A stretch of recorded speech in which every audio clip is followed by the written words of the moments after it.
Welcome back to the Keyword Research Done Quick series. If you haven't seen video 1 in the series, I recommend you go check that out now. When we left off last time, we had collected and collated our data from Google Keyword Planner and Answer the Public, popped it into a spreadsheet and filtered them by estimated impressions and clicks, and we were left with a comprehensive list of search terms. Now, since then, I've done a bit of filtering and theming. First thing I did was filter out any irrelevant or unnecessary keywords. The first one I filtered out was sourdough bakery. Obviously that's irrelevant because the website is not a bakery and somebody searching for a bakery is probably looking for a local bakery to visit. In that case, we filter that guy out. We can delete him. I just hid it so I'd have a good example to show you. The other thing we have done since is starting to look at theming, typing, and targeting. By theming the keywords, we create thematic buckets of similar keywords based on intent or relevance, based on types of product versus informational search terms. In this example, we have a number of themes. So core keywords are critical base search term keyword that is going to always pretty much point at the home page. We have ingredient-based keywords. A couple of examples of those are sourdough starters. Another ingredient we can see here is the yeast. Next we have equipment. So this is equipment people will need to be able to make their own sourdough. A sourdough machine is obviously equipment. A sourdough Dutch oven, yes, is equipment. Next we have an artisan versus a generic type of bread. So people looking specifically for artisan sourdough. Then we have a really good differentiator in making versus buying. So the making keywords are pretty obvious. Making sourdough bread versus buying sourdough. Now the reason why we might want to target both make and buy is because we could put together a content piece that makes a case for making it yourself rather than buying, or buying the equipment you need to make it yourself. So once we have a good 5 or 6 top level categories that each of the keywords kind of fit into, we want to think about what type of content that theme and that keyword relate to. It can relate directly to an existing product page on the site, and that's where this target comes in. So the target column relates to, on the existing website, where are we going to target this keyword? Now, if there's nowhere on the existing website where we can target, then we put new, and we might have an example of a new page, but we want to link to an existing page on the website. So let's walk through a couple of examples. Keyword sourdough starters, we've put down as an ingredient theme. We think it's going to be a product page, and there's already a product page that fits this keyword to a T. Now, what we might want to do separately is optimize a content page and then link through to the product page as well. Another example is sourdough machine. Now, she doesn't sell sourdough machines on the website, but what we could do is review sourdough machines and link to either selling them on your own site or affiliate linking to another site. So there's an example of suggestion we could make. The exercise is to make your way through each keyword, fit the keyword into one of the core keyword themes that you see popping up again and again, suggest a content type, and then review the website to see if there's an existing page that fits well that could be optimized, or suggest creating a new page that may or may not link through to an existing page.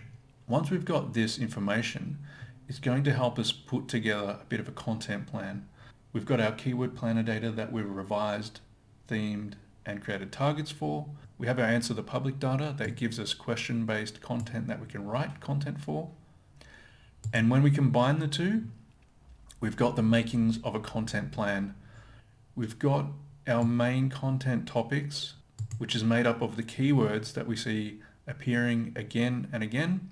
For similar keywords, we're not going to make a unique page for something like making sourdough bread as well as making sourdough. We're going to take the key themes that we're seeing and create new pages that target multiple keywords on one page. So we don't need hundreds and hundreds of pages. We may need dozens that are highly optimized to relevant and related keywords. Here's an example. Taking all of the Google Keyword Planner data answer the public questions.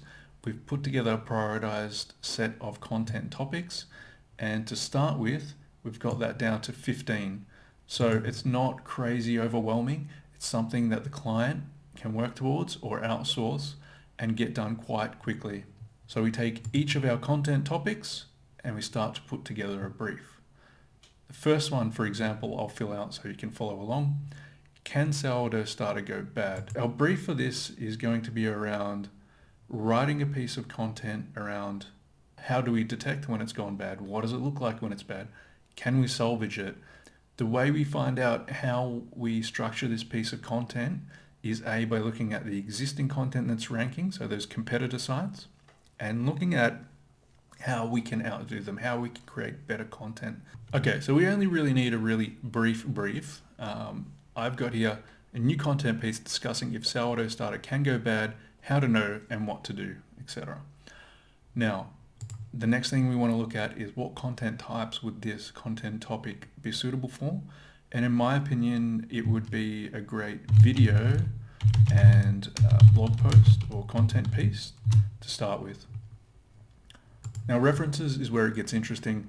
This is where we find out what's ranking already. I will go to Google and do a Google search for that exact phrase and look at the top 3 to 5 results, kind of compare them and get a feel for what's ranking already. Now, the first one, in my opinion, is the best, and it's no wonder why it's ranking number 1. So we can see this one was written in March 2018, so it's pretty old. It's got over 1,000 comments, so it's got a lot of authority and engagement, and it's got lots of shares on this piece of content. So it is going to be a hard one to outdo or outrank, I can see already. That doesn't mean we shouldn't try. Now let's have a look at the content that Barb has provided. So she's got a lot of written content, some really high quality, high res images. She's got some good subheaders, the type of things that will kill it, how to detect if it's gone bad, troubleshooting. It's not overly long, but it's well presented, it's long enough, it's got some good images. But what it doesn't have is video, so that's where we might be able to get a leg up. Let's have a look at the other 2 pieces of content. So this one's on baking needs, big old picture, bit of content, quite a bit of written content on this one. And let's have a look at ranking number 3. This website, in my opinion, doesn't present as well as the other 2.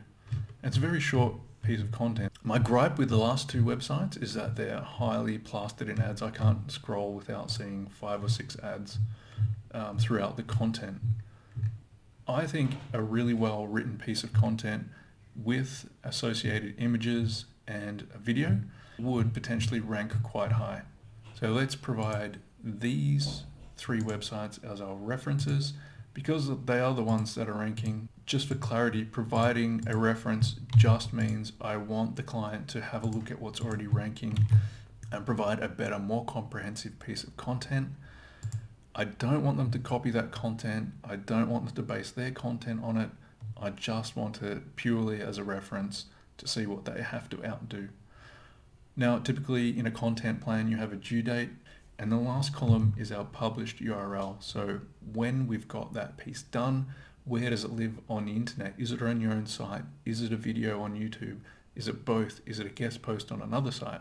I just want to know where it is, because next up I want to make sure it's well SEO optimized. That is the process, and you repeat that for each of these core content topics all the way down, and each of them will have a slightly different brief, content types that are relevant, and you go through them one by one, slowly pump them out, and once you've completed this process, you'll have a website that covers the core content that people are actively searching for. And if you do it properly, if it's well written, if it's well optimized, if it's an awesome video, it will start ranking in Google search, and you will start seeing people come through to your website. Now, it's up to optimizing your website after that to make sure it's conversion friendly, conversion optimized, and that we'll look at in another video.